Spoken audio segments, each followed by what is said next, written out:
Tracy Townsend and Station Akin here. We are breaking into your regularly scheduled program because Columbus City leaders are going to give an update right now on storm damage. And Mayor Ginther, various leaders from police to fire and emergency management will also speak. We want to take you live there as we get that update. From the northwest to come through this afternoon and this evening. During the height of this morning's storms, wind speeds as high as 82 miles an hour were recorded at John Glenn International Airport. The National Weather Service says these storms are expected to bring high speed, potentially damaging winds, along with heavy rain and the possibility of hail. They're not ruling out the possibility of isolated tornadoes. My team tells me that if we were below freezing, we'd be experiencing a level 3 snow emergency right now. And the team at Columbus Fire has witnessed some disastrous-like conditions as they have worked to respond to more than 100 911 calls just this morning. Many of our neighbors, myself included, are already without power, which may continue for several days. My very top concern is the safety and well-being of our residents. And so I brought together my senior staff to provide you with some real-time updates on what we're seeing from across the city and across our departments. We'll also share requests we have for the public and resources for those who have been impacted. We're committed to providing you with the best information we have now, and I commit to providing you with daily updates as we navigate the coming storms and the coming days together. I want to encourage everybody to plan on a very different next couple of days and the rest of the week. Things are not going to be fully restored and back to normal later today or tomorrow, the day after that. And just as we pulled together in major weather events before, we need to answer that call to serve each other, take care of each other, do the right thing, protect ourselves, our neighbors, and this community. So I want to ask our representatives from Columbus Fire to start us off, give an update on what they're seeing on the ground. Chief Ball. Thank you. Thank you, Mayor. And thank you all for joining us today. Our crews started our response during the storm.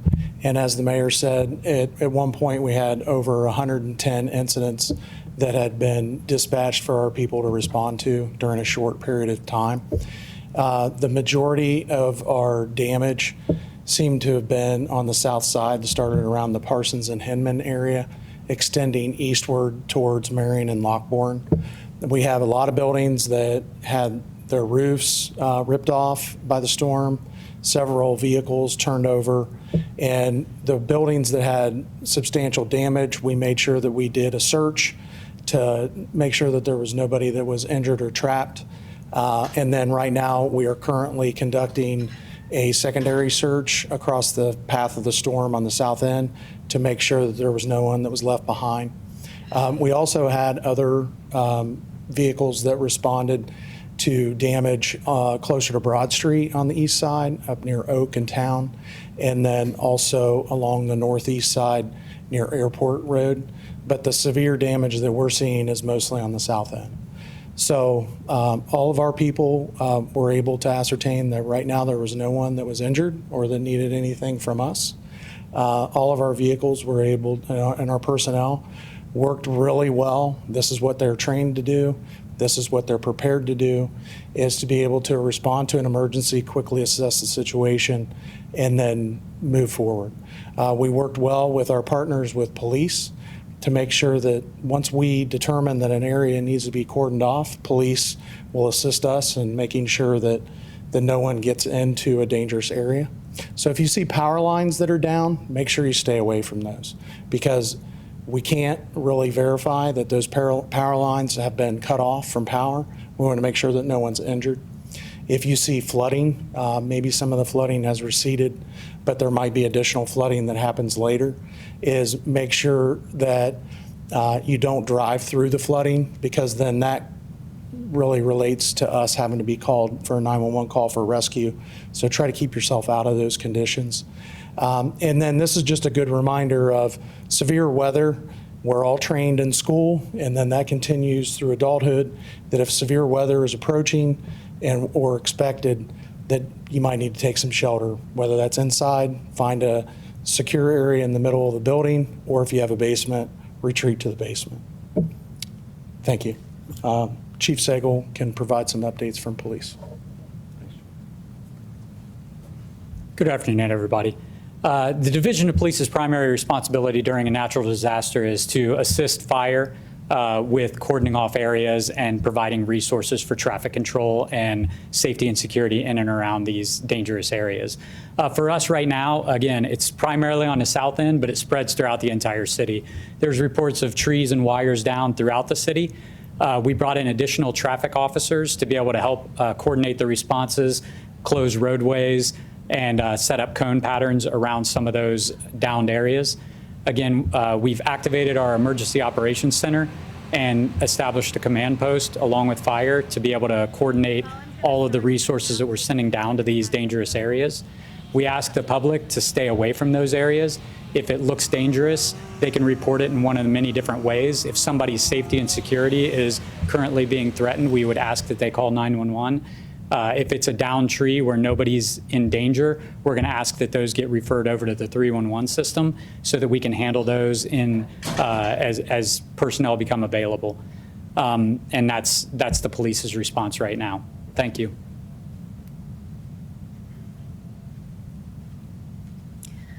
Good afternoon. I'm Kristen Atha, Director at Columbus Water and Power. A couple of updates from our operations. Our Division of Water Reclamation at 10:15 this morning reported that they had lost power at both our Southerly and Jackson Pike wastewater treatment plants. Power was restored to both plants at about 11:30 this morning, so they were down for about an hour. Our drinking water has relatively been unaffected by the storm. We did have a little power glitch at our two largest plants. They are back online. We've experienced some brief outages. We additionally have dozens of transmission poles that are down south of Green Lawn Avenue for our Division of Power. Those are near Berliner Park. We anticipate that getting those poles replaced could take 5 to 7 days at this point in time. We have 1,400 customers Division of Power customers who are without power right now, so we're working to restore power. We advise the community to avoid flooded areas, turn around, don't drown. And I'm going to provide 2 phone numbers right now for folks to call us directly if you see flooding. Our direct 24/7 hotline for the Sewer Maintenance Operations Center is 614-645-7102. And our 24/7 hotline for Division of Power, if you experience an outage, is 614-645-6174. So those numbers will get you directly to our dispatch. And that is all for Water and Power.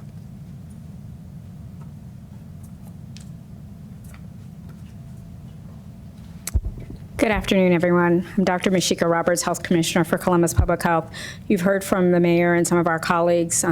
We're supporting our colleagues with this response to make sure everyone's safety and health are really our priority at Public Health, as well as all of the others up here.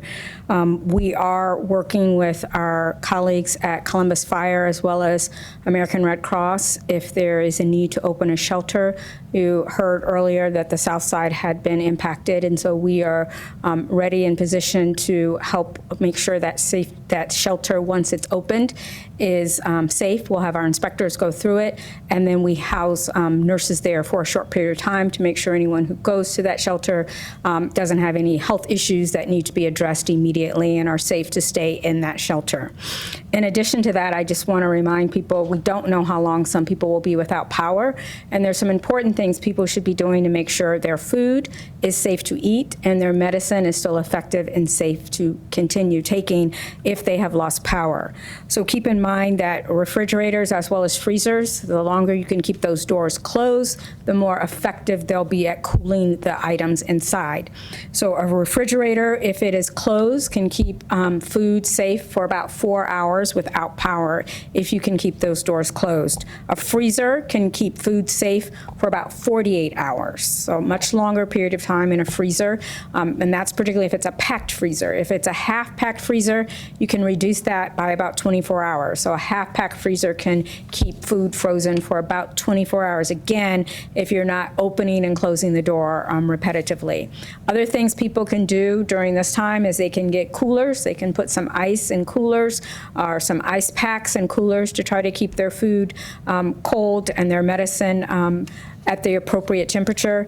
If you notice when you take your medicine, if it tastes differently, if it's starting to look different, you should contact your healthcare provider immediately to see if you can get new medication to replace that medication that needs to be kept refrigerated. And then obviously common sense goes with your food. If you start to go eat it and it doesn't look right, it doesn't smell right, please use caution and try to find something else in your household that you can eat. And as others said, stay away from floodwaters, stay away from down power lines. Those are all health and safety things that we worry about at Public Health. But Public Health will be available to assist our colleagues, and we'll be here to answer any questions our residents might have about how they can stay healthy and safe during this time. Thank you. Good afternoon. Kelly Scacco, Department of Public Service. From a transportation standpoint, we have over 1,100 signals in the city of Columbus, and we've lost communication to around half of our cameras and half of our signals. Now, important to note that communications lost to signals does not mean that they are out. That just means we have lost the communication to them.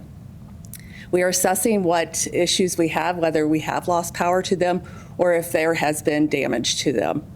And if you encounter a signal that is flashing yellow, it's important to treat it like caution and move forward. But if it is flashing red or if the signal is dark, meaning it is completely out, you have to treat it like a four-way stop. So that is important to note for the public. We have deployed our roadway investigators out as storm spotters, so they are out assessing all the damage right now. And we are supporting forestry, police, fire, and utilities with tree removal and roadway control. From a refuse collection standpoint, we are working as fast as we can with so many trees down and power lines down in alleys and along our streets. We've encountered some delays, notably. We will get to them when we can. If you've seen trash cans floating around, because with all the flooding that's occurred today, some of the trash cans that were set out have started to float away. If you've seen floating trash cans, please try to return them to their rightful owners. And we are working with 311 to provide updates. We know which canisters we are not able to serve with our mapping system, but please continue to report to 311 and we will get them as soon as we can. From a Rumpke yard waste and recycling standpoint, Rumpke will be making a big push at the end of the week to be collecting yard waste. I know there's going to be a lot of yard waste out there, so we're asking residents to put it out, and Rumpke will be along towards the end of the week to try to collect as much as they can. That's all I have. Thank you. Good afternoon. Bernita Reese with Columbus Recreation and Parks. We are experiencing a lot of down trees. We're asking residents if they would call 311 to report down trees. We will have our forestry team as well as our park maintenance team out, making sure that we are doing what we can to secure and clean up the city of Columbus. Just on closed facilities, we have closed Westgate, Tuttle, Feddersen, Barrick, Fran Ryan. Those are closed for today. Berliner is closed for Tuesday, Wednesday, and we will update on Wednesday afternoon. on our tournament that is scheduled for Thursday through Sunday. Bush will be closed all week. Bush was hit by a transformer, which means there is live power that is out on the ground. So we're asking people to stay off the pickleball courts, to stay off the softball fields, if they will, at Bush. We also have Scioto Southland that has been implemented as an emergency shelter. We are working with the Red Cross currently to ensure that we have individuals on the south end of town that are taken care of. And so we appreciate it, but please, please, any updates, if you're looking for updates, columbusrecparks.com, columbusrecparks.com. Thank you.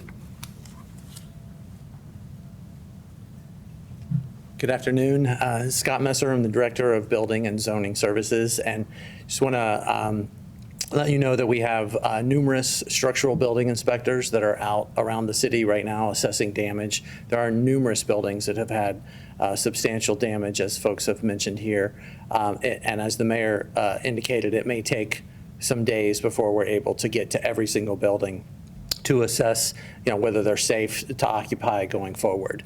And as folks have said about high water and wires, I would just want to reiterate that roof damage especially can substantially compromise structural integrity of buildings. And so exercise extreme caution till we've had a time to go out and actually assess the buildings. Assume buildings especially that have roof collapses and substantial compromised roofs are not safe. We have numerous storms still coming through the area, so buildings that may seem okay and standing now, they've been compromised, and future storms could substantially impact those buildings going forward. So again, our teams are out. They'll assess the buildings as they can and move forward.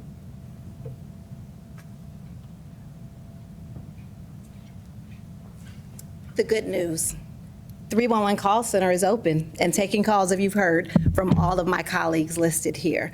And so we are fortunate that the investment that the city and the mayor has made into our 311 call center, running by generator at our location, is up and running, although we are experiencing extremely high call volume. So this is where I ask you to also tap into our other resources. We can also receive calls by our portal. You can reach that on the Apple app, or if you have an Android, you can access directions on that at www.311.columbus.gov, or by simply calling the number. But you may experience high call volume.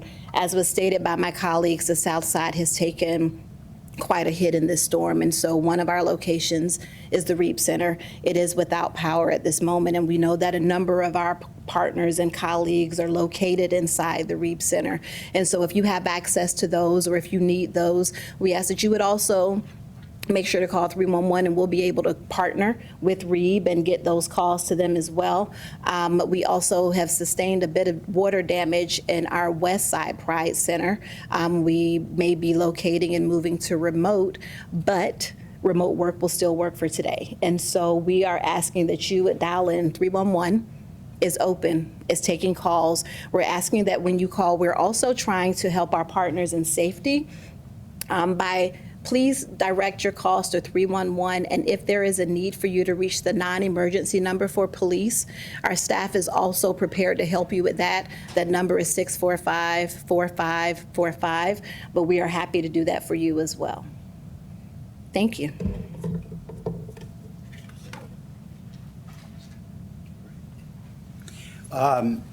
Thank you all for joining us. I've already spoken with the governor, and my chief of staff, Elon Sims, is working with County Administrator Ken Wilson and the governor's chief of staff. Public safety has encouraged us to try to get as many folks out of downtown by the time the next storm hits. So we are going to stagger the departure of city, county, and state employees out of downtown over the next couple of hours before the next storm hits, so that our first responders can be as focused on neighborhoods most negatively impacted and don't get a bunch of folks potentially trapped downtown without power. So know that coordination is coming about, and I think Governor DeWine's doing an update at 2:30 he's got the whole state to worry about. Any questions from the press? Yes, ma'am. All right, you've been listening to Columbus Mayor Ginther and his team give an update on where things stand in our city in the wake of the storm damage. We'll continue with this news conference at 10tv.com and on our free streaming app on your TV. You can join us there as the questions continue from four city leaders, from the folks who were there. Just some of the highlights. Once again, no injuries reported amongst all the damage that we have shown you, which is really incredible. And that staggered departure for city, county, and state folks so they can concentrate on emergency. We'll see you over on the 10TV app, return you to normal programming. Over the next couple of days. And so that's why I thought it was so important to pull everybody together and communicate with the public. We're not through this yet. You know, this is... We continue our coverage now live here on the 10 TV stream as Mayor Ginther and other city leaders continue to take questions from the folks there about today's events related to this intense weather. Let's listen in. Need to be potentially until next week. At what point did you realize, Mayor, it was all hands on deck? And can you walk us through how you and your team are going to stick it out through this afternoon into the evening? Well, I think, you know, hearing from the great leaders that we have that are part of the team here, as things were happening, I knew we were in a cabinet meeting this morning, and I knew that we were going to have to come together and share more information with the public, because as we know, there are a lot of folks maybe in different parts of town that haven't been hit the way the South Side has. And so it's important for us to tell that story and also to make sure folks are prepared for what's going to be a really rough couple of days. And call on each other to step up, look out for our neighbors, do the right thing, protect ourselves, our families, but look out for our neighbors, particularly those that may be older, that may be disabled or shut in. Asking people to check in on them, make sure they're doing okay, help them with whatever they need, but for everybody to keep safe, and let our first responders do what they do.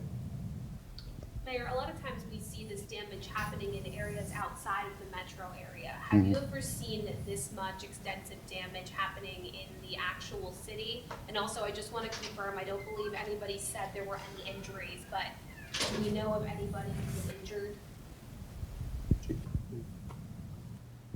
To the first part of your question, I've been with the Division of Fire for almost 31 years, and I think I can recall one storm across the north end, then maybe you had a tornado, not in the metro area. And then we initially have not found anyone that has been injured. And we're also doing secondary searches to make sure that there wasn't someone that was left behind. So right now, no injuries. If we get additional injuries, we'll let you know.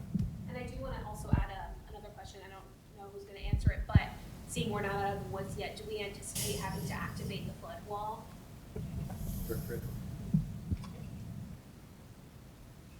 Great question. Right now, the river is at about 13.5 feet. We generally activate the flood wall at 24 feet. So we do have some time, but we are watching the weather and anticipate that we will be watching it very closely. So we'll see what happens. But at this point in time, we don't believe we'll activate it today. While you're at the podium, since there was some outages with the water treatment plants, is there a boil order in effect? No. The brief outage at the 2 water treatment plants was so short that the generators didn't even come on. So the water quality's fine. No alarm there. Yes. First question for Chief Ball. Is this to say that, like, you guys normally with an event like this expect injuries to be reported in hours and days following a storm like this? I spoke to a woman on the south side who, when the storm hit her house and the tree fell on her camper, she fell and got a pretty bad bruise on her back that she showed me. Is it possible you got people like her or others reporting injuries in the days to come? To be fair, yeah. When I'm saying that we didn't have any injuries, those are the injuries that we didn't have to respond to, treat, and transport to the hospital. If somebody, maybe fell down like you mentioned or something like that, then if they need our services, of course, give us a call and we can check them out. Otherwise, then they just follow up with their family doctor. Mayor, I wanted to ask you, have you heard from weather officials or anyone else yet about whether they think this may have been a tornado that hit especially the south side? Or you may have seen that video of that car flipping on 71 near Weber. I'm not a meteorologist, so I'll leave that to them. All I know is an 82-mile-per-hour wind gust at John Glenn International is very scary and very dangerous, and we need to take the next couple of days very seriously and look out for each other and make sure we stay safe. But I'll leave touching down at tornadoes and impact to other folks that are more skilled and trained at that. I think, Anna, the one, to your question earlier, I think it was after Hurricane Ike in '09 was probably the closest that I can remember, and I don't think it was nearly as significant in its impact, but the after effects of that was probably one of the worst. Yeah. Mayor, more on the tornado, I did want to ask, we did get a tornado warning west of here. Franklin County and parts north and south of us just got a severe thunderstorm warning. Are you confident and happy with how the NWS issued warnings ahead of this? You know, based on what I know, I have no reason to question or doubt what they've done. We've got great regional cooperation and engagement, but obviously if we discover anything that could be improved upon or changed, we're going to do that. But there's no reason to believe at this point things weren't done appropriately and properly. Mayor, you started this press conference by saying might want to change our plans because it's not going to look normal over the next few days. And then you ended this by saying that we're going to be taking shifts evacuating employees out of the downtown area. Two things that if you're sitting at home and listening could be a little scary to the average human. What's your advice? I hope I have folks' attention. This is very serious. And our number one job is to help protect the people of Columbus and Central Ohio and to serve them during difficult times. And so part of the reason we called this press conference together is to share information with you so that we can share with the public the severity of the situation and how long it's going to take us to get back to where we want to be and to be flexible, stay informed.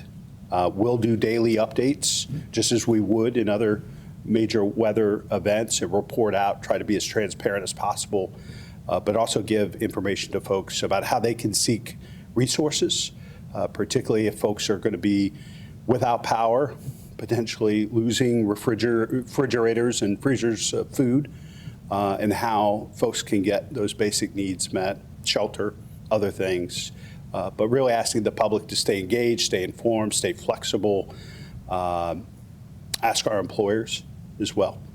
For many of our districts, school won't be back in session for a week or two. And as Director Reese said, we're going to have fewer rec centers open for a variety of different reasons and damage and lost power. So we're all going to need to step up to take care of each other. Will the tornado siren drill still go off tomorrow? I have no idea. Does anybody know that? That's usually a decision that Franklin County Emergency Management and Homeland Security makes, and if there's threatening weather coming that way or our way on a Wednesday afternoon, they usually postpone that, so we'll just have to wait and see. And then while you're up there, do you have a timeline for when that shelter on the south side is going to open? I do not. It's really up to American Red Cross and maybe Rec and Parks, but it's American Red Cross who sets up this shelter, so I do not have a timeline. We anticipate it will be sometime today, but I do not have the exact time. I spoke to a unhoused individual earlier today who may benefit from that shelter. She actually was near Hinman and Morrow where a lot of that damage was seen. Her tent blew away, and now she and her husband don't have somewhere to live. How do you plan to message to people like her who, or others whose houses may have been damaged severely, who may need a shelter like this? How do you get that message out?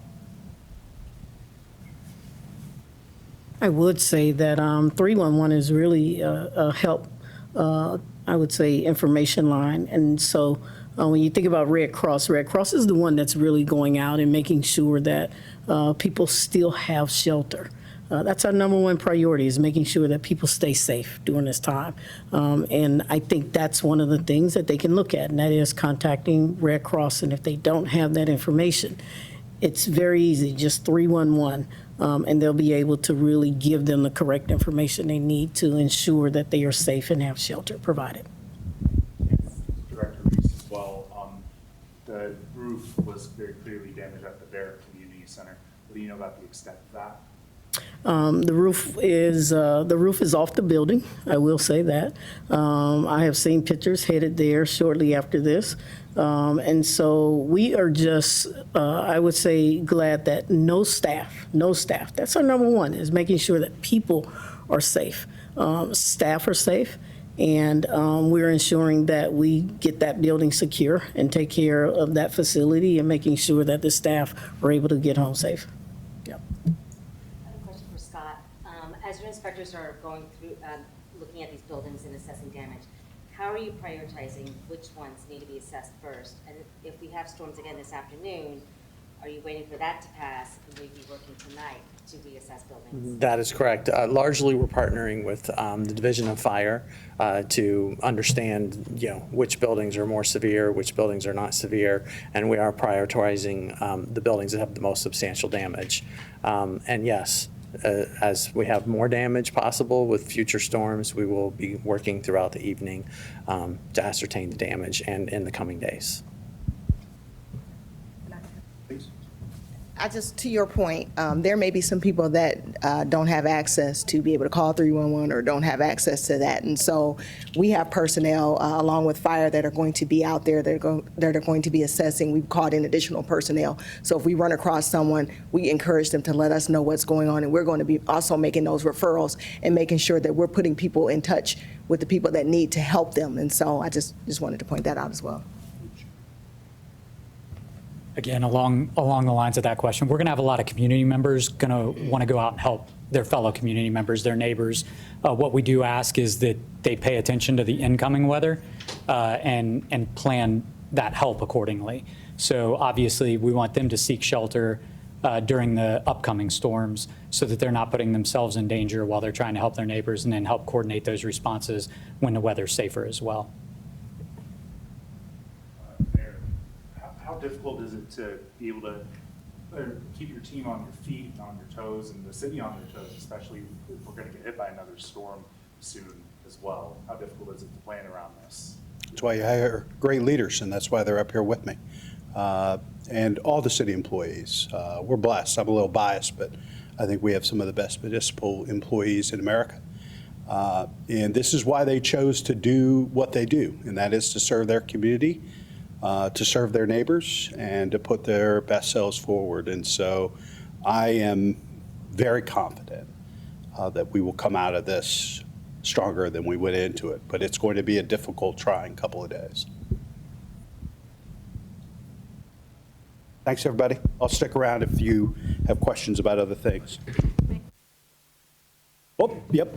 Director Athan. You have been listening as Columbus Mayor Andrew Ginther and other city leaders update us on the impacts from these destructive storms that have moved through our area. This, as you see there on the live radar, we prepare for more. Some of the important points made by the mayor and the city leaders. First of all, no injuries responded to, which is pretty incredible given the damage that we have seen across the area. The south end of town seems to have received the biggest impacts as far as damage and some of those lasting impacts we've heard about roofs gone, trees down in the roads. And at this point, the mayor highlighting that 82-mile-per-hour wind gust that we did experience earlier within the city, impacts like that, and preparing for more. So again, power outage is still a factor. The mayor included in that, by the way. He mentioned he has no power at his house. So we know that's impacting tens of thousands of folks in the Columbus area, and they're working to respond to structural damage. That's what they're focused on at this point, trying to get roads cleared.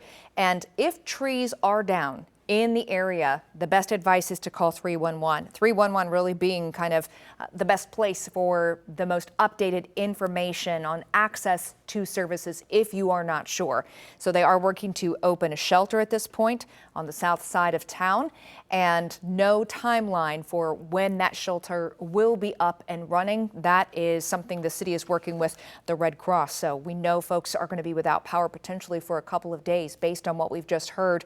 And so we did hear advice for making sure your food and your medicine can be safe to eat, can be safe to take, keeping the doors closed on the fridge if you are without power, and of course using ice packs and coolers will be really important as well. And for the folks who have experienced trees down in the area and some of the yard waste, Rumpke's going to be working to get the yard waste focused on that at the end of this week. But we've seen a lot of folks out there helping their fellow neighbors, helping the other residents in the area, and that was the message from the mayor today. Serve each other, because as the services are working to get around as quickly as they can, when the services can't get to you, you can serve each other. That was the message from the mayor today.